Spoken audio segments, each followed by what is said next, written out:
গতকাল প্রকাশিত হয়েছে উচ্চ মাধ্যমিকের ফলাফল এবং এই উচ্চ মাধ্যমিকের ফলাফলেই আমরা দেখতে পাচ্ছি সেরা 10-এর তালিকায় কিন্তু হুগলি জেলাও কিন্তু জায়গা করে নিয়েছে। হুগলি জেলারই মেঘা মজুমদার রমেশচন্দ্র হাই স্কুলের স্টুডেন্ট, তিনি পঞ্চম স্থান অধিকার করেছেন। দেখতেই পাচ্ছি তার বাড়ির লোকেরা মিষ্টি মুখ করিয়ে কিন্তু তাকে উৎসাহিত করছে। বাড়িতে একটা খুশির আমেজ, বাড়ির লোকেরা কিন্তু মেয়ের এই ফলাফল পেয়ে ফলাফল প্রকাশিত হওয়ার পর কিন্তু তারা কিন্তু খুবই খুশি। ভীষণ ভালো লাগছে, এতটা এক্সপেক্ট করিনি। It's like a dream. তো এখন সেটা ফুলফিল হয়েছে। হার্ড ওয়ার্ক ছিল, মা বাবার সাপোর্ট ছিল, স্কুলের সমস্ত টিচার, আমার প্রাইভেট টিউটর সবার সাপোর্ট ছিল, সবার আশীর্বাদ ছিল। আমার বাড়ির সবাই, আমার মাম্মার পাশে দাঁড়িয়ে আছে, সবার আশীর্বাদ, সবার সাপোর্ট, সবকিছু, মেন্টাল সাপোর্ট, অন্যান্য যত রকমের সাপোর্ট দরকার, বাবা মা সব সময় সাপোর্ট করেছে আমাকে। আমার মা বিশেষ করে, আমার মা আমার মানে ক্লাস মানে একদম প্রাইমারি থেকেই আমার মা আমার টিচার। তো এখনো সেটা মা আমার সবসময় টিচার 24/7। তো সেটা আমার বাবা তো সবসময় সাপোর্ট করেছে আমাকে।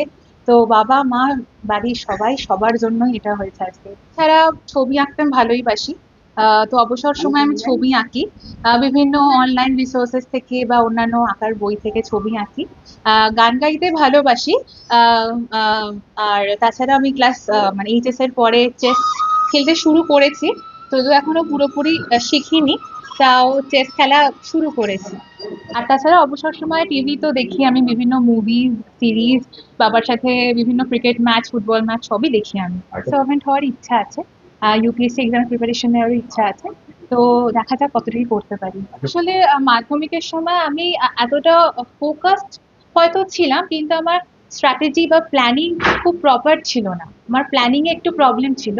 তো মাধ্যমিকের পরীক্ষা দেওয়ার পরে আমি বুঝেছিলাম যে হয়তো প্ল্যানিং এ কিছু সমস্যা হয়েছে, বা পড়ার যে স্ট্র্যাটেজি সেটাই হয়তো কোনো সমস্যা হচ্ছে।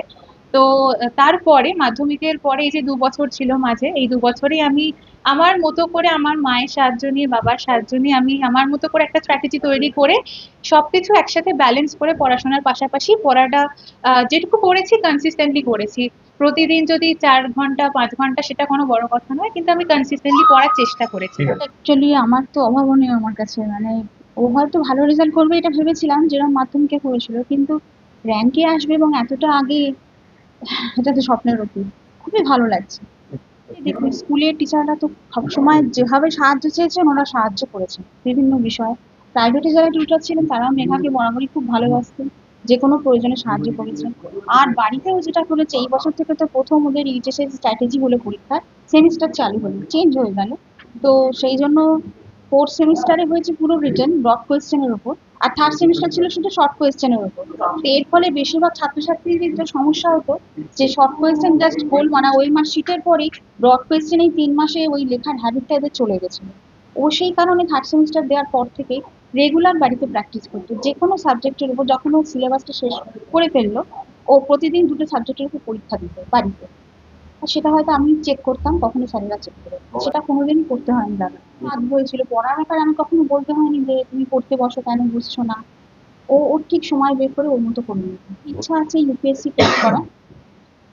আর দেখুন, প্রথম দিকেও স্বপ্ন ছিল মানে মাধ্যমিক দেওয়ার আগে যে টিচার হবে, কিন্তু এসএসসির একটা দুরবস্থা, সেই কারণে ওই দিক থেকে কোনো সিকিউরিটি না থাকায় ওর চিন্তা ভাবনা হলো যে ইউপিএসসি দেবে, ইউপিএসসি ক্র্যাক করে যদি, এটা তো হ্যাঁ। এর পাশাপাশি হুগলি জেলারই মাহেশ রামকৃষ্ণ আশ্রমের পড়ুয়া অনুরাগ গাঙ্গুলি কিন্তু দেখতে পাচ্ছি ষষ্ঠ স্থান অধিকার করেছে উচ্চ মাধ্যমিক পরীক্ষায়। তারও কিন্তু বাড়ির লোক ভীষণ খুশি, বাড়িতে একটা খুশির আমেজ, বাবা মায়েরা কিন্তু ভীষণই গর্বিত ছেলের এই ফল প্রকাশ দেখে। ভালো হবে আশা করেছিলাম, এতটা ভালো হবে সেটা আশা করিনি। কেমন লাগছে? ভালোই লাগছে এখন, ভালোই লাগছে। একটা বিষয় হচ্ছে পড়াশোনাটা কেমন করেছো? তোমার হবি? পড়াশোনা করতাম, কোনো অত টাইম ধরে কোনোদিন পড়িনি। যতটা যেদিন ইচ্ছা করতো পড়তাম, যখন ইচ্ছা করতো সেই টাইমে পড়তাম। কোনো যে রুটিন ধরে বেঁধে পড়া সেটা পড়তাম না। মোটামুটি দিনে 2-3 ঘন্টা, বেশি পড়িনি। আর হবি বলতে আমি মিউজিক ভালোবাসি, খেলতে ভালোবাসি, বন্ধুদের সাথে গল্প করতে, খেলতে, সেগুলো ভালোবাসি। এই আর কি। স্কুল কিভাবে কিভাবে তোমাকে হেল্প করেছে? স্কুল প্রচুর হেল্প করেছে। স্কুল সারা বছর, এই যে 2 বছর 11-12 এবং তার আগেও 5 থেকে আমার পাশে ছিল। স্কুল সবসময় কনফিডেন্স বাড়িয়েছে আমাদের মধ্যে, আমাদের সবাইকে ভালো রেজাল্ট করার জন্য স্কুল সবসময় আরো কনফিডেন্স বাড়িয়েছে এবং স্কুলের স্যারেরা সবসময় পাশে ছিলেন। বিভিন্নভাবে পড়াশোনায় হেল্প করেছে তারা। এছাড়া যে গৃহ শিক্ষকেরা তারাও অনেক সাহায্য করেছে আমাদের। বাবা মা? বাবা মা সারা বছর সারা জীবন আর কি বাবা মায়ের পাশে আছে সবসময়। বাবা মার একটা যে সাপোর্ট সেটা সবসময় কাজে দেয়। বাবা মা, স্যারেদের, বন্ধু বান্ধবদের সবার সাপোর্ট ছিল। এর লক্ষ্য কি তোমার পরে? এখনো লক্ষ্যটা সেভাবে ঠিক করা হয়নি কি করবো। মানে কি হতে চাও, ওটা একটা এম থাকে। এখনো ঠিক করিনি, দেখা যাক পড়াশোনা নিয়ে বিভিন্ন কে কি ক্যারিয়ার নেওয়া যায় সেটা পর্যালোচনা করে দেখবো আর কি। তোমার নাম কি? নাম? আমার নাম অনুরাগ গাঙ্গুলি, মায়ের শ্রী রামকৃষ্ণ আশ্রম উচ্চ মাধ্যমিক বিদ্যালয়। এ বিষয়ে আপনারা কি বলবেন অবশ্যই কমেন্ট করবেন কমেন্ট বক্সে। এ ধরনের খবর পেতে নজর রাখবেন ডিএনএন বাংলায়। ডিএনএন বাংলা সবার মনে সবার ফোনে।